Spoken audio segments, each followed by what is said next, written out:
Hello everyone and welcome to my channel. Well, do you notice anything different about me? I finally drew myself a PNG tuber avatar and now I can use this in my videos.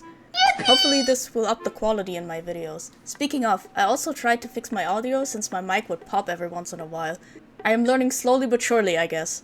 Before I get into this speed paint, I have to mention something. While doing this sketch I made a mistake and I drew the model naked from the reference and started recording the line art without noticing. So there will be a censor for YouTube, so I don't get in trouble.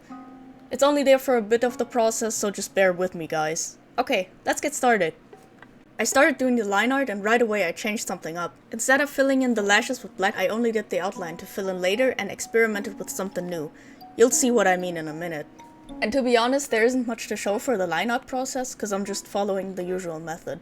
The only thing I didn't do this time was add a blur layer underneath everything. I'll show you a before and after so you know what I mean. Which side do you like more? I'm still not sure. I learned this method from a famous art teacher here on YouTube, but it seems like he's the only artist who does this. At least I've never seen anyone else do this. While you are in the comments section, you can also subscribe and like if you want to keep up with my art journey. Honestly, in this drawing I felt like I've learned a lot. I downloaded some new brushes and those made the shading look so much better. But besides that I also learned some more about values and how to draw backgrounds better. If you've seen my last video, you may remember that I wanted to add line art to the background, and I did that in this drawing. And just put a solid color as a background to see if I colored in everything correctly. After that I struggled with the program a bit, and that's why I wasn't sure why my line art looked weird. But don't worry, it was just Krita messing around, so I just closed everything and kept recording when I came back.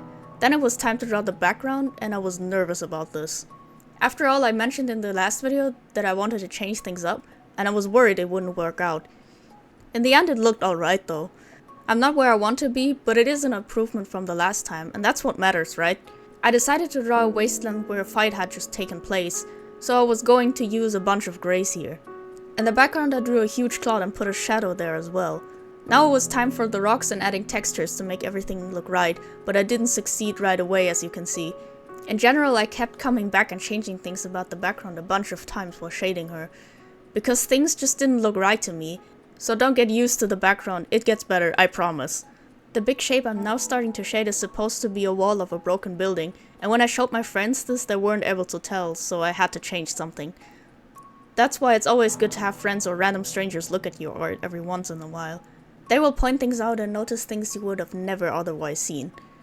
Behind Fubuki I drew a bunch of broken parts from the house, and I later also put a plank of wood next to her to keep the background more interesting. Drawing the smoke in the background was super fun because it worked out better than I thought it would. It was kinda calming to draw actually. And that's where we get to Fubuki herself. Sadly I forgot to record myself drawing her necklace, but that wasn't very interesting anyway.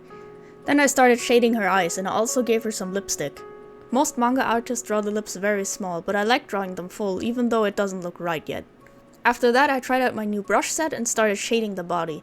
It was hard getting used to this new brush, but I think it could be worse. At this stage in the shading process I put an overlay layer over the lashes and colored them in the middle to make them seem more 3D. I really like this method and I think I will keep doing this in the coming drawings. Now it's time for the skin.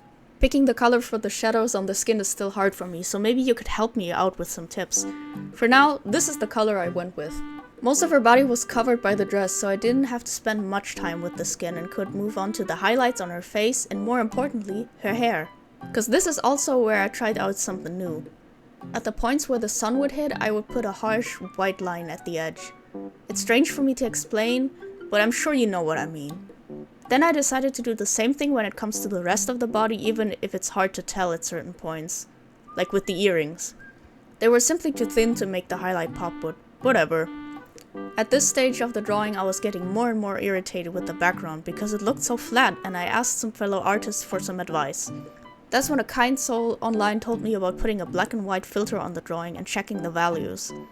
So that's why the drawing will have a black and white filter every once in a while. I was simply checking the values and changing around the colors. But that wasn't it. I also tried messing with the textures and that helped a great deal too.